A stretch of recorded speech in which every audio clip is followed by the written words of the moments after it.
నమస్తే welcome to our channel. వైఎస్ఆర్సీపీకి చెందిన కోటరీ నేతల్లో భారీ మార్పులు జరగనున్నట్టు తెలుస్తోంది. ఇటీవలి ఎన్నికల్లో దారుణంగా పార్టీలో ఓడిపోవడంలో ఓ కోటరీ నేతలే కారణమని అధ్యక్షుడు జగన్ తప్ప మిగతా వారంతా ఎప్పటినుంచో కోడై కూశారు. కానీ జగన్ రెడ్డి వారి మాటలను అస్సలు పట్టించుకోలేదు. తన చుట్టూ ఉన్న నలుగురు నేతల మాటలనే చెవికెక్కించుకునేవారు.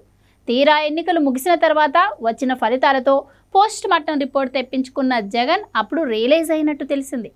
నిజానికి వైసీపీ ఆవిర్భావం నుంచి జగన్తో ముగ్గురు ముఖ్యులు కీలకంగా వ్యవహరించారు. వైఎస్ విజయసాయిరెడ్డి, వైవి సుబ్బారెడ్డి, సజ్జల రామకృష్ణారెడ్డి. వైసీపీ అధికారంలో ఉన్న సమయంలో ప్రభుత్వంలో సజ్జల, ఢిల్లీలో విజయసాయిరెడ్డి, పార్టీ వ్యవహారాల్లో వైవి సుబ్బారెడ్డి తమ హవాను కొనసాగించారు. ఆయా బాధ్యతల్లో వీరిదే రాజ్యంగా కొనసాగేది.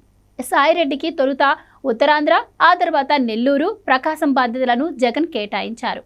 సజ్జల ప్రభుత్వం పార్టీకి అనుసంధానకర్తగా వ్యవహరించి ఫలితాల తర్వాత సొంత పార్టీ నేతల విమర్శలను ఎదుర్కొన్నారు. ఇప్పుడు జగన్ సజ్జలను, విజయసాయిరెడ్డిని పక్కన పెడుతున్నట్టుగా వార్తలు వస్తున్నాయి. అందులో భాగంగానే విజయసాయిరెడ్డి బాగోతాన్ని వైసీపీనే తెరపైకి తెచ్చింది అని కూడా అంటున్నారు. ఇక నిజానికి ఇలాంటి అనుమానం తొలుత విజయసాయిరెడ్డి వ్యాఖ్యల కారణంగానే కలిగింది. తనపై అక్రమ సంబంధాల ఆరోపణలు చేయడంలో సొంత పార్టీ నేతలైనా సరే వదిలిపెట్టే ప్రసక్తే లేదు అని తేల్చి చెప్పారు. అలా వైసీపీ అగ్రనేతలపై కూడా విజయసాయిరెడ్డి అనుమానం వ్యక్తం చేయడం చర్చనీయాంశమైంది. ఇంకా ఈ మధ్య సాక్షిని కూడా విజయసాయిరెడ్డి లెక్క చేయడం లేదు. తాను కూడా ఒక ఛానల్ను పెడతానని ప్రకటించేశారు.